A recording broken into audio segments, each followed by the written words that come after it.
Hope you guys are doing great. Today we'll be looking at client-server programming.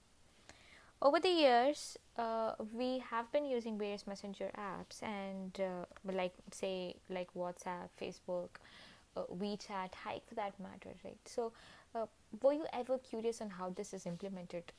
If I say you guys can implement a basic messenger app in within one hour, maybe, wouldn't that be cool?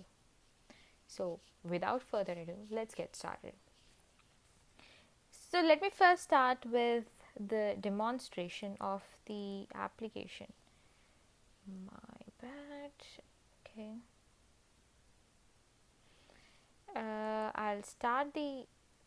I need to start the application first. I'll just Control C,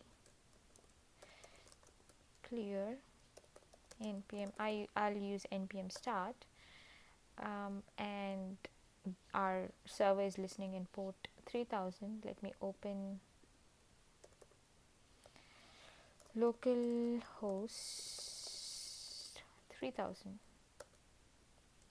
So we have our application in here. For this implementation I've used SocketIO. Why SocketIO? Basically, SocketIO is a what is SocketIO? So to say, it is a library that enables low latency, bidirectional, and event-based communication between client and the server. What it means in short is that it allows you to communicate. It allows for client and server to communicate with each other in both the directions. Like, client can send messages to server and servers can send messages to client, and it happens, it's very quick. It happens in minute seconds, right? And you might say, hey, you can do that with HTTP requests as well, right? So, but the major difference between HTTP requests and the SocketIO is that in HTTP requests, the connection is established once. It's based on request and response model, wherein you ask for something, a connection is established, a response is given, and that's it, and the connection is closed. But that's not the case with SocketIO. SocketIO maintains that connection until you disconnect it, and the client and server can talk to each other n number of times, which is really cool, which is really of the essence in our messenger apps. Like, say you need to know that if at all, like, there might be scenarios wherein you want to know if the other user is typing, so you want that typing message in here, so it has to be really fast. And also for your gaming application, if you're playing multiplayer application, the scoreboard needs to update in real time, right? So for all those reasons, SocketIO is really helpful, and if you're building a small scale application, then this should be your go-to. um, let's just start with the demonstration. So we have one client. When we open this browser in localhost 3000, one client is registered, a connection is established with the server, and it will have a associated socket ID.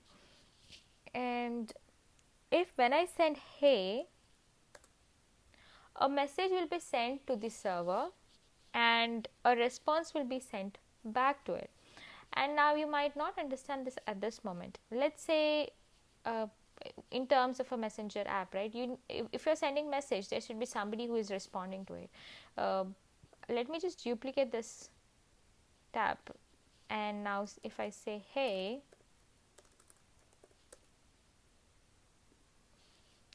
so you get that message, like somebody else has joined your server, like in Discord. When you join in, you can then send the messages, right? And all the others get the message. So when you say hey, you get, there's some other user sending hey, what's up,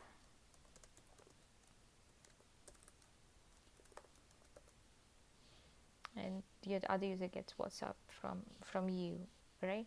So how did we achieve this? This is pretty much it, and it simple, straightforward, easy to understand, but yet pretty cool, isn't it? Let's get into the coding aspect of this. We said we have a client, we have a server. So in our case, the implementation related to server is in index.js, and the implementation related to the client is in app.jsx. Alright, and we have used React again. What happens when you type any message, or say how does this get rendered? Let me first go there. So if I go to app.jsx, you have a the app.jsx returns a div, HTML component, which has header h1 socket.io. Now when the browser is loaded, or like say you just hit localhost 3000 enter, so when that happens, a connection will be established using here, see, socket from socket my js, right? So a connection is established here, connected to server. It's connected on localhost 3000, and the connection function is there, and you say connected to server. And also if you go to the server side, whenever the connection is established, you have a user connected and the socket ID is being displayed. All right, right. And that's with the connection. And what happens is a div is returned now. Socket, you have a header socket.io chat, and then you have a form that has a submit button and the input. So this is a form component that is requesting an input, and then you have a submit button. And whenever you type in something and hit the submit button, an event is triggered. So on submit, handle send message. So handle send message event, or say function, is triggered. So if you come here, what it does is it picks up the message that you send, the text input value, whatever you say, hey or what's up. So that'll be in the text field, and the sender id, whoever has sent their socket id, and the timestamp that the message was sent, that is being put into message object. Okay, and that message object you need to send. This is, as I said, app.jsx is a client side of the things, right? So client has to send it to the uh, server, right? At this point, okay, let me just go create another duplicate so that you understand this better. Okay, initially we are here, our header is displayed, we have a form, we have a submit button, or like say send button. What we do is we type hey. When we click on send, what happens is this is not rendered yet, your message won't be rendered yet. So what happens, the message object, or say the request, has to be emitted to this client, to the server. So the socket.emit will emit that message. So when I send this would not be there, like this is not the client doing this, the server has to respond, only then the client can do this. So when I click enter, the message is emitted on the socket, and that has to be caught by someone, right? When you emit it, it has to be caught, which is being done in your server. So if I go here, socket.on message, it will catch the message that was sent over to you, and then what it does is it will emit it back. You might say, hey, why would you do that, right? I would do that because I want everybody else, like everybody in the whoever has registered, to get that message. It has to be broadcasted to everybody, right? You're not just sending back to the person that sent you, rather you want to send it to everybody else who has registered with you, who is connected. So what you do is io server.emit message. So you're sending the message back. Now again, I said when you emit, there needs to be somebody to catch it. So the server is sending the message, so client has to catch it and display. Client is responsible for displaying it, right? So if I go to client side of things, here in the use effect, you have socket.on message. Now again, you want the message history to be displayed, it has to be rendered, and React, it the messages, the page is re-rendered only when the state is changed, correct? So if you want the new message to be available here, like if you want the history to be available, or say the hey, that newly sent hey to be available, and the previous messages to be available. And in that case, what you have to do is, you if you don't use a hook, it won't be re-rendered, right? Your message won't be visible. So you need to have a hook for that messages, the history of messages. So we've created a hook, use state, wherein you have message history and set message history, which equal to use state. All right. And now within use effect, we want, like, when this happens, when the message is sent, by the server, then set the message history, previous messages is equal to, this is a spread operator again, comma messages. So your previous messages would have all the previous messages, and those messages, and you add the current message to the previous message. That is how you ensure that all your data is there in message history. Okay, now by doing this, your hey got added to WhatsApp and hey, the previous hey. Okay, so now your prev message, or like your prev message, has all the messages, and also your message history as all the details in it. All right, so your message history has all the messages in it. After this, you close the socket, and then when you return the items, again you're re-rendering it, right? While you're re-rendering, what you do is you iterate through the message history. So you use map to iterate through the messages that are there within the message history.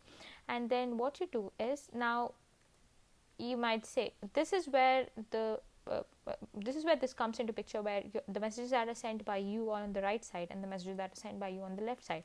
So what happens is, it will check if the sender's ID is equal to socket ID, then the message should be on the right hand side.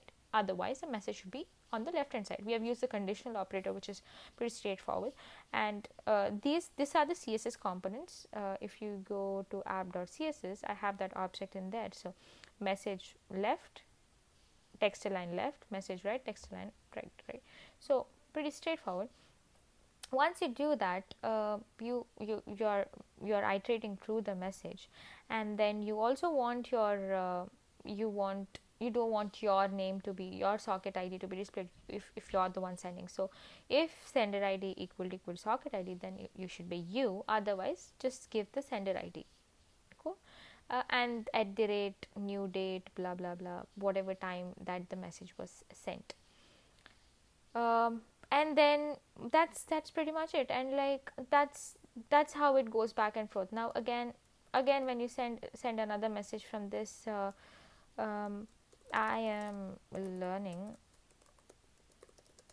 SocketIO.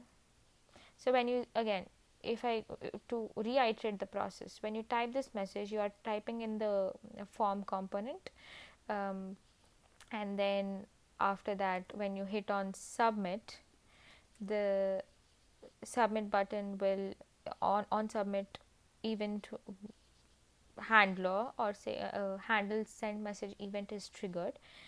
It comes in here, it will pick the message, it will send the message to the client, I mean the server. The server will pick that message, and after picking that message, it will emit the message to all the rest of the other rest of the clients that are there. And then the client side, again the message is caught on the client side, and you want to re-render. Since the new messages come up saying I am learning SocketIO, that gets added to your message history. And since you cannot directly modify, it's immutable, React in functional programming, so you have set message history. You use set message history to add messages to your previous messages, and then that is being iterated through. You use map, and then if your sender ID left right alignment is taken care of, and then you also use you send the details, like when the message was sent, and it's displayed.